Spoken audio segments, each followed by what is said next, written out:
So Linda Lyons was one of 8 artists selected for a solo exhibition, and I was thrilled when she was selected because we have one of her pieces here in our permanent collection, and I'm a big fan of her work. She was raised in Anchorage and is of Alutiiq ancestry.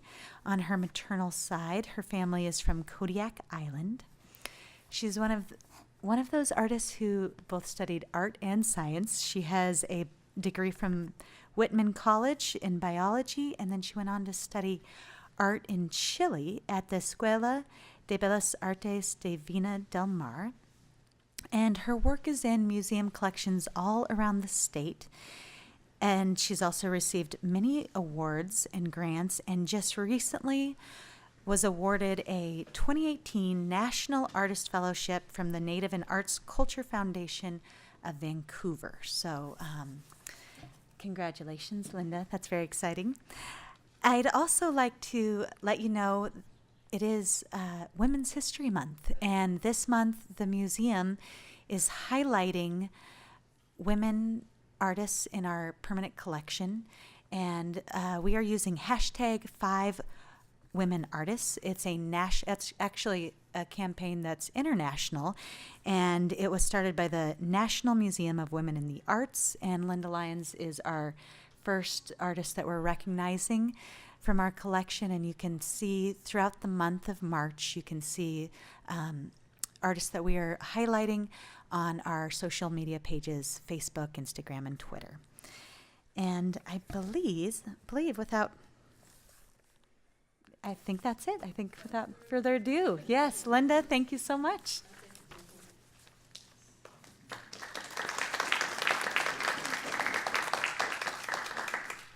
All right, hello, and thank you for being here. I'm really happy. Thank you to Jackie and the Alaska State Museum for giving me this opportunity. I have to say this is sincerely the best gallery space venue that I have shown my work. So thank you so much. I'm going to talk a little bit about my little bit of history and some of the influences, the things that have affected my art over time. But as we look at these things, I'd like to express that these are influences that sometimes come after the fact. So as you're an artist, sometimes you don't know why you do the things that you do, and a lot of it is intuitive. You absorb experiences, both visual and emotional, and all of that goes in, and you never know what's going to come out. Okay, but as you know, for me, I have discovered other artists that really resonate with me. I consider them kindred spirits.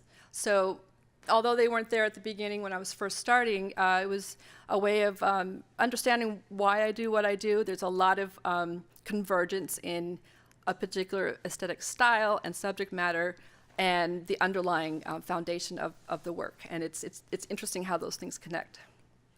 But I'm going to talk a little bit about my ancestry. Like Jackie said, my family on my mother's side, my mother's here, by the way, Carolyn Lyons, is from Kodiak and our Alutiiq, or Sugpiaq ancestry.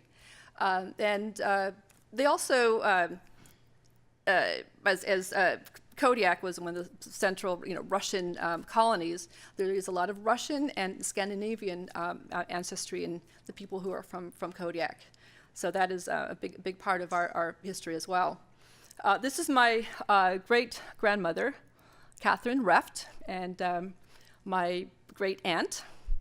And they are in Karlik, a very, at that time, industrious little town, one of the biggest salmon runs in the state. It was a very prolific cannery, fish processing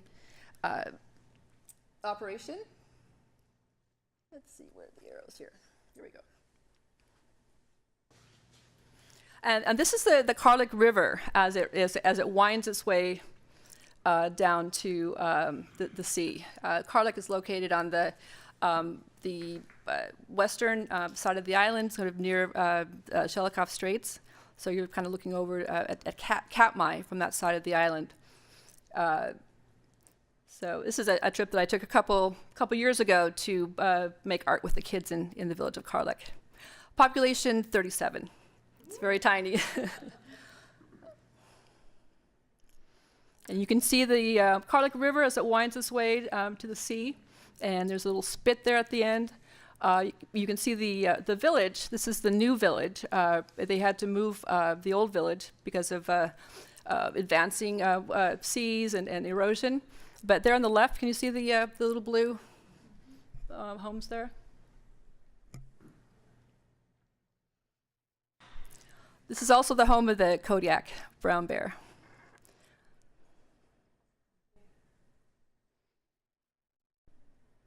And there's the old part of Kodiak, Karlek, on the right.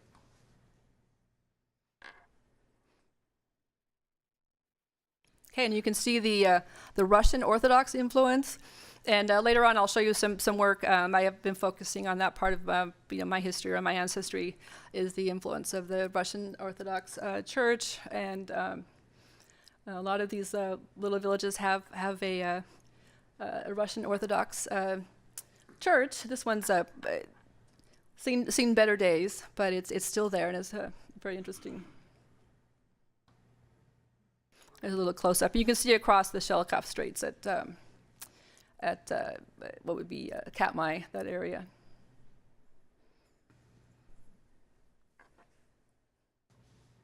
Okay, this is not one of my photographs. I picked this up. This is a picture of Karlek when it was a functioning fishery.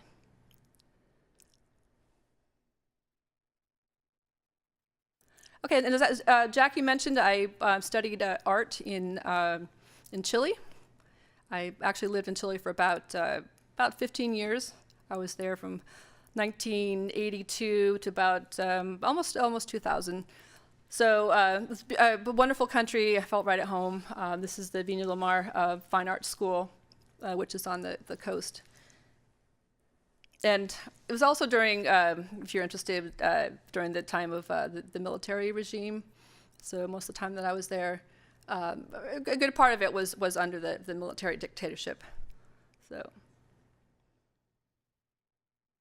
this is just another picture of the studio space. It was a lovely old mansion. It was a vineyard. That's what Viña del Mar is, the vineyard of the sea. So this was a very old mansion.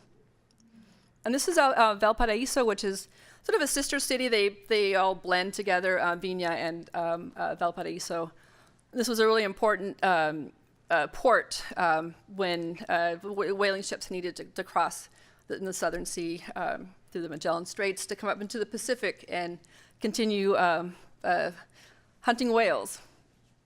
And it's now a very vibrant arts community. You can see all the colors. Okay, so a lot of people ask me when they hear that I've spent time in Chile, did living in South America influence my work? I would have to say specifically with Chile, not so much. Chile is a very European country. It would probably remind you maybe of London or Santiago, is London or maybe other parts of Europe. So when you think of Latin American art, you think of the colorful, and it's what you're thinking of is more of a Central American, Mexican, or Ecuadorian or Guatemalan. So I would have to say, not necessarily. This is the magic real, but I think magic realism was something that was in the air when I was there. And one of the things about magic realism, dealing with art and not literature, one of the definitions or qualities of magic realism is a very sort of static composition. It's not dynamic. There's not a lot of movement. It's very still. There's also no sign of the handicraft of painting. So it's very smooth. If you look at some of the magic realism painters, you'll see a very, very smooth surface. And there's also a sense of sort of an attachment to something other. There's a feeling of familiarity, but yet it's slightly foreign. And I often hear that people will say that about my work, that it looks familiar, but there's also something foreign that they can't quite put their finger on. Okay, and another period of art that that resonates with me, but more on the sentiment than the actual art itself, is the sublime. And I have to say that again, it's the sentiment of being able to peel away the layers of the things that you see and dig a little deeper and find the essence of what you're looking at. So there is that connection to the other, to something spiritual, in a very broad sense. So if the sublime can be attained by saturating limitless expanses with luminous, hushed stillness, it can also be reached inversely by filling this void with a teeming, unleashed power. And this is a quote from an art historian, an American art historian, in a essay that he wrote about the abstract sublime, which I believe later on became a book. But the idea of the tranquil, hushed, but there's a potential for some kind of energy that's going to be released. So we'll see in a lot of my work volcanoes. There'll be a nice tranquil scene, but there'll be a little volcano puffing in the background. And I like that feeling of quiet, but there's that potential, for destruction. I'll show you a good example of the American sublime landscape.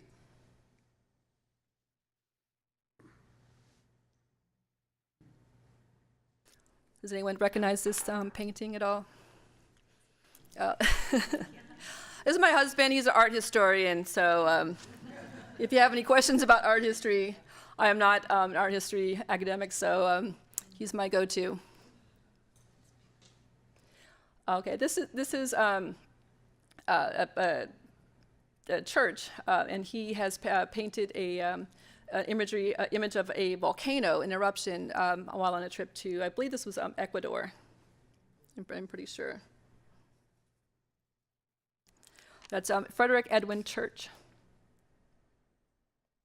So you'll see a lot in the abstract, the landscape, the sublime, a lot of waterfalls and glaciers and volcanoes, things that make you feel small and in awe of the scenery. And I think at this period too, there was they considered that there was a divine nature in the wilderness. So there's an example of my glacier. It's not as menacing, probably is, but it's still back there. It's doing its thing. And a volcano.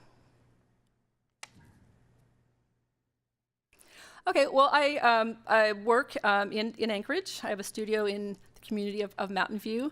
I share the studio with my husband, abstract painter Graham Dane, who's in the audience. This is a part of a building that houses 3 separate studios, and it's part of the Anchorage Community Land Trust, a place for artists, and with the hope of bringing art to this community. We're always covered in paint. Even our good clothes, there's no way getting around it. We have maybe one pair of pants without paint, but I'm sure if you look at me today, I will have paint on my pants. But it's a good life. We are constantly busy. When you're a full-time artist, you have to always look for opportunities and writing grants and looking for venues and. But we make it work, and it's a good life. All right, I'm going to talk about a few artist residencies that influenced my work. And one of them is a artist residency in Santa Fe. This was funded by the Rasmussen Foundation. They had a program that's pretty much finished, but they may bring it back, in which they would send 4 artists to various locations in the lower 48. And in exchange, 4 artists from the lower 48 would come up to Alaska. I believe it was Homer, Anchorage, Fairbanks, and Seward, I believe. I believe it was Seward. So we had artists here exchange, and I was selected to go to Santa Fe to the Institute of American Indian Arts, and combined with the Santa Fe Arts Institute. So this is on the campus of the IAIA, and this is a school that's specifically for American Native art, and it's quite amazing. It's the top-notch studios, state-of-the-art, everything you can imagine. It's really quite wonderful.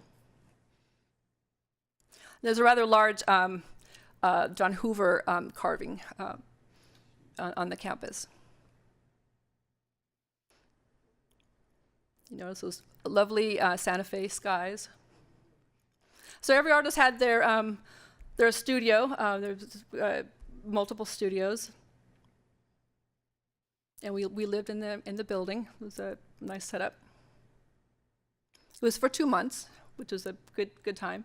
And I was just allowed to go out and wander. And these are really wonderful opportunities for artists, especially if you're kind of in the grind of creating work and selling work. You really need some time to get out of the studio into a different environment and sort of refresh and recharge your batteries. And it gives you time to experiment with things that maybe you couldn't do on a deadline with your studio work.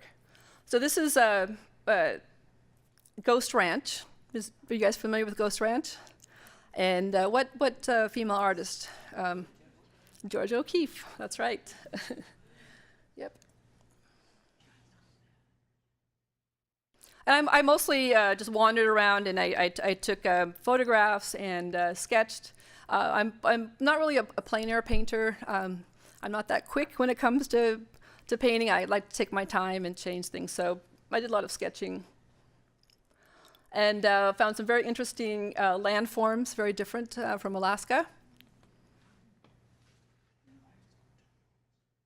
Just some quick sketches that you can take back to the studio.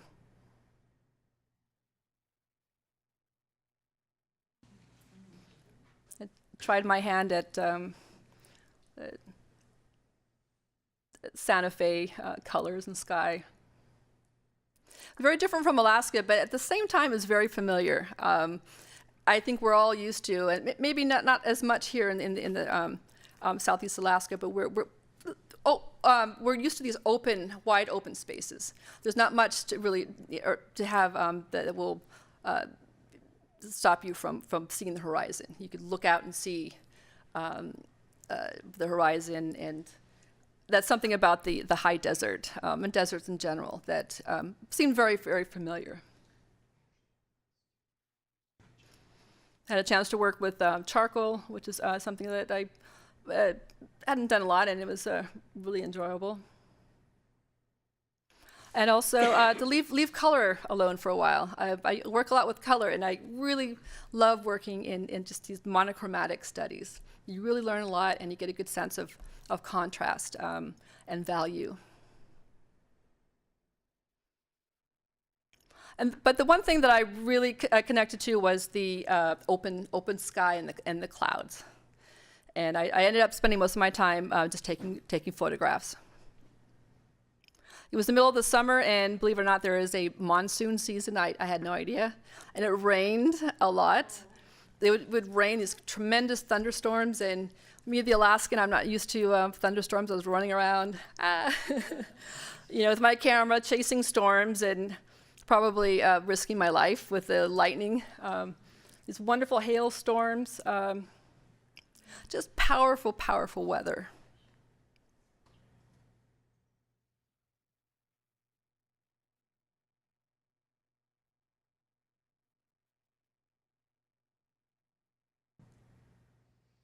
and flash flood warnings every once in a while. It's quite amazing. Very, very dynamic and a lot of energy.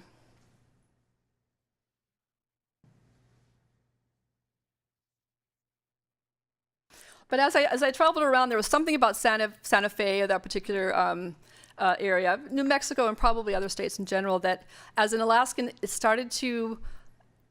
started to notice something that didn't quite feel right for me, or probably for you if you spent time in the state, and that was the presence of fencing everywhere.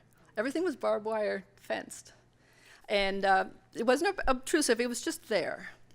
And I mean everything. There was no area. You go into a park, it would be fenced in barbed wire. And as Alaskans, we in our minds and in our hearts, we imagined that we could just get out and keep walking. I know in Juneau you couldn't do that, but just that there's just an expanse of land with no signs keeping out or property of, and potentially you could walk all the way to Barrow without being stopped, in theory, right? Yeah.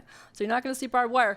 Then it became something that I noticed that I came up against. Even though I didn't plan to walk through this expanse of land where there's nobody, it's just land. It's all fenced. The idea that something was stopping me, and not just physically, but mentally. And I started thinking about how, if you live in these places like Alaska, which is very unusual, there are hardly no fences, and that your mind actually can wander with that space. So we carry this space in our heads. And so I spent a lot of time thinking about that, and sort of the psychology of space and of open space. And how we're all different, according to where we live and what we're used to. The people in Santa Fe said, yeah, we've got barbed wire because it keeps the animals out. What's the problem? So something to think about. And this is my good friend, Pavel, the tumbleweed. I call him Pavel because I found out that I brought one home. That's why it has a name. I actually had a TSA open the box and pulled out this tumbleweed. It just looked at me like this is the strangest thing. I'm so happy I have it. It's in my studio. I found out that they were actually from invasive species from Russia. Did you know that? I did not know that. And all those old Western movies, with the tumbleweed, there's a Russian invasive. So that blew me away. But to me, the tumbleweed wants to keep moving, right? And it kind of became a metaphor for this idea of this thing that wants to move, and it can't because there is barbed wire. You get stuck. And this could be physical and mental. Okay, I'm going to switch here and just look at a few artists and artist styles and periods that I like, and again, things that I discovered over time that really connect with what I do. This is a Georgia O'Keeffe landscape. She has this lovely, lovely landscapes. We're mostly familiar, of course, with her flowers, but there is a very sensual, spiritual feeling to her landscapes as well. I also was very, I like very much American regionalism. This is Grant Wood. And it's the smooth style, the openness, the rounded edges, the volume that I really like. This is Dale Nichols. And this is the period is 20s, 30s. These are artists that have decided to focus on their local environment and let the other artists go to Europe and do their thing, but they decided to turn inwards. It's very much a local insular movement. So this is Dale Nichols. He was from Nebraska, but obviously spent some time in the north. And I just love those very simple pared down shapes. Again, Dale Nichols. The simplicity to me is very powerful. And all of you from Juneau, you know what it's like to be out on the ocean like this, right? In your little boat, lights coming in, towering mountains. Okay, this is Lauren Harris. You're probably familiar with Lauren Harris. He's a Canadian. He was a Canadian painter, part of the Group of Seven. Is everyone pretty much familiar with the Group of Seven? These are Canadian artists that were also we consider regionalists. They were very much interested in their own environment and sort of creating a Canadian national style. And we're not interested in the trends in Europe at all. And I find that the Group of Seven, their work is very powerful and very spiritual. And I think a lot of their landforms to me are almost, it has like a feeling of a cathedral or a monument or something that you'd want to contemplate and meditate on. This is a Lauren Harris painting as well. I saw this in Paris just last year, and my mother can attest that I burst into tears when I saw it. There's I don't know if it's still there, but there's an exhibit. It's of the idea of the North, and it's all northern painters. So I was very surprised to find it in the Musée d'Orsay, one of my favorite artists. Very simple, but very powerful. This is A.J. Kaysen, which is also a Group of Seven. Very different, in their treatment, but you get that feeling of something emotional and spiritual in their landscapes. This is Tom Thompson, also a part of the Group of Seven, and a little different treatment, a little more painterly. You can see the brushstrokes, but just wonderful with color and these trees are, I'm sure, like a Canadian symbol. This is Francis Carmichael, another Group of Seven.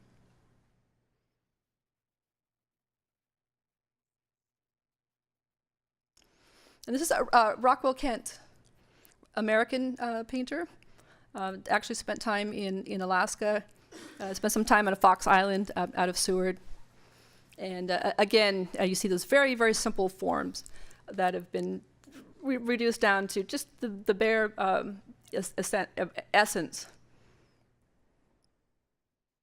And he also spent time in Greenland, as you can see the Greenland costume. All right, back to Alaska. This is my attempt at capturing a photograph of this mountain. Luckily, I had some good weather. Okay, I'm going to talk about it quickly about a residency with the Denali National Park, which they still have this program in which artists go in and spend 10 days in the park. When I was there, we were able to stay in the Murie cabin, which is a historic cabin,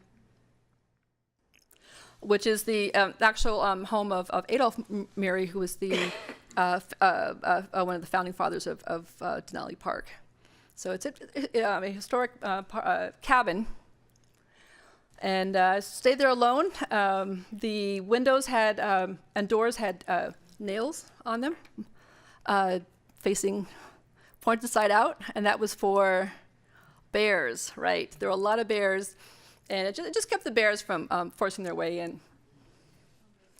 So here we are again with this open space and the ability to see for miles, and I think it's so essential in opening your mind and in a way losing yourself. You feel small and when in front of this amazing expansive landscape.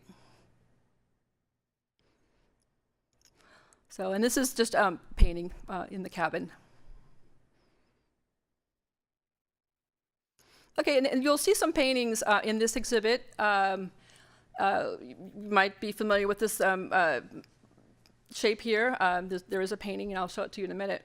I decided to get to know a little bit better the geomorphology of the landforms that I was looking at. Denali is amazing. There's just a lot of color and a lot of signs of glacial activity and water, erosion.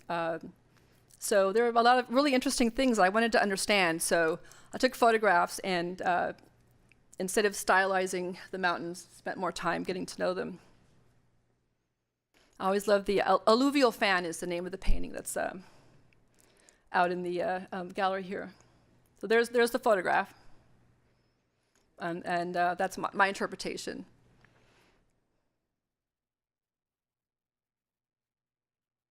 Again, the landscapes were very spiritual. You know, there's a sense of a cathedral or something that you would want to stop and get down on your knee and say a prayer or I don't know, meditate. They're very, very powerful. This is a painting that is here as well, and it's titled Polychrome, and it's inspired by some of the mountains in the Polychrome Pass area, which are very, very colorful. More photographs that I took in Denali, just amazing. You can see remnants of glaciers, of so much movement. You can see the remnants of this glacier and how it's cut through the sides of the rocks in the background.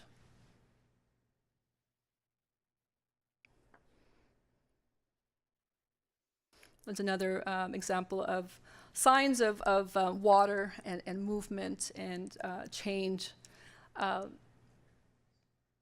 And if you spend time looking at these landforms, there's a story to be told here. You know, there are things that have happened over time. You get these large amphitheater-like areas that are carved out into the mountains. There were remnants of glaciers. And the talus slopes, as I was told by one of my geology friends, are those long lines on the mountainside on the right.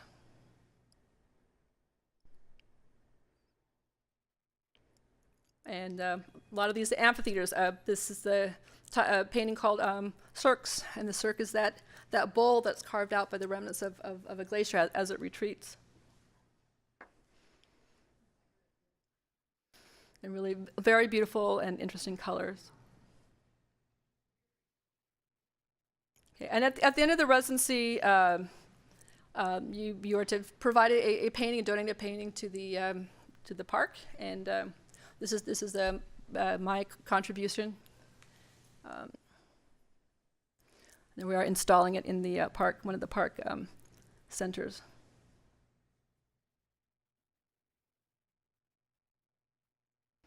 Okay, back to my roots, back to Alaska. I'm just going to show you a little bit of sort of recent current work, something that I'm working on now, and going back and looking at my history, the Alutiiq history. And this all started with an exhibit called Decolonizing Alaska, which was here at the State Museum. You may have seen it. And this is what sort of got me started with these Alutiiq icons. And we were, the artists, native and non-native, were asked to think about ways in which we could restore, revive lost native traditions. And this is something that encompasses my great-grandmother. She's wearing a traditional Alutiiq coat, parka. Instead of the Christ child, she's holding a seal, and this represents the practice of shamanism and animal spirits, and considering animals as sort of a go-between the natural world and the spiritual world.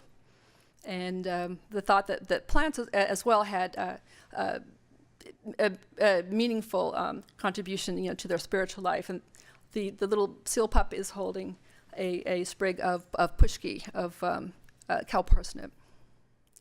In her halo, there are elements of aleutic masks. There were a series of a collection of masks that were removed from Kodiak and taken to France, and later was sort of rediscovered. They were put away and come to light. You may have heard of this collection, the Pinart collection in France. Ancient aleutic masks that were put away, and that the people of Kodiak did not know about them, and have recently, in the last, I think, 5 years, have found out about these masks. And it's been a long journey of getting to know them and see them. And I've been looking at these masks, and I've incorporated elements of those masks in her halo.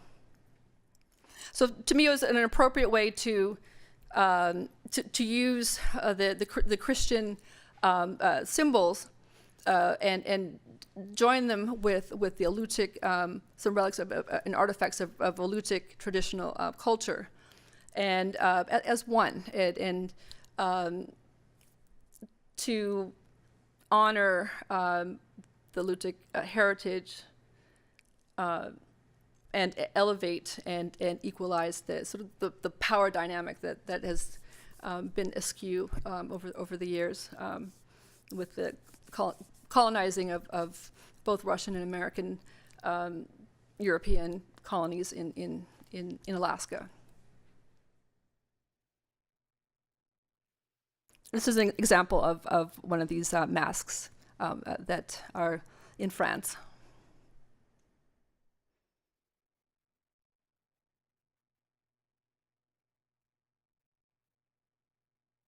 I was told that the contingent of aleutic Kodiak residents that went to France to see these masks for the first time, that they were overcome with emotion, and that many of them were brought to tears at seeing these masks, which to them were like seeing old family members that they had lost.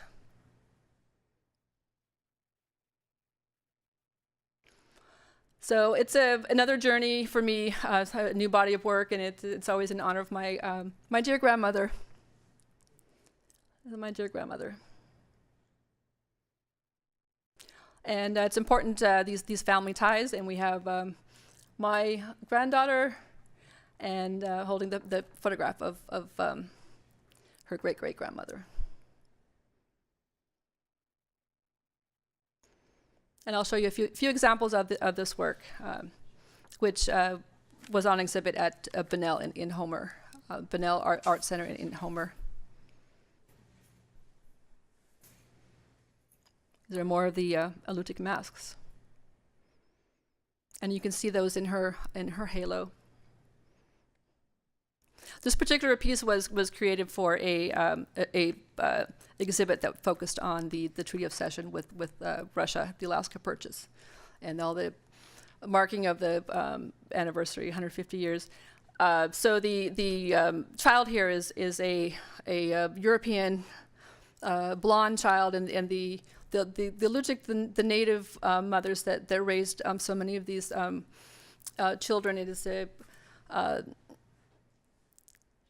sort of reference to my past and my Russian, Estonian, and aleutic heritage.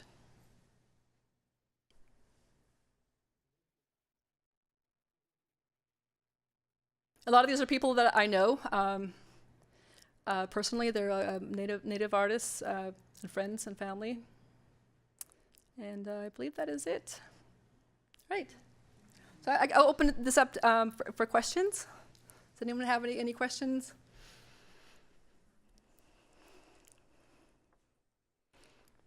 No? Yes. I'm just going to ask the question that I always ask everybody here is, do you start painting right on a white canvas, or do you tone the canvas first? I usually tone the canvas. Yeah, to me it's really important to wipe out the white. Yeah. It's very it just distorts your sense of value, you know. So you want to get rid of the white right away, and I usually tone it with, for example, this painting would have been covered with a light pink, and then as you paint that underpainting. Shows through it in areas, and it creates a more unified painting. It's a good thing to do, and it gets that white. The really harmonious color that you use, a really great harmonious color schemes. Really seems to me that you would be inclined to paint on a toned surface. Yes. Mm-hmm.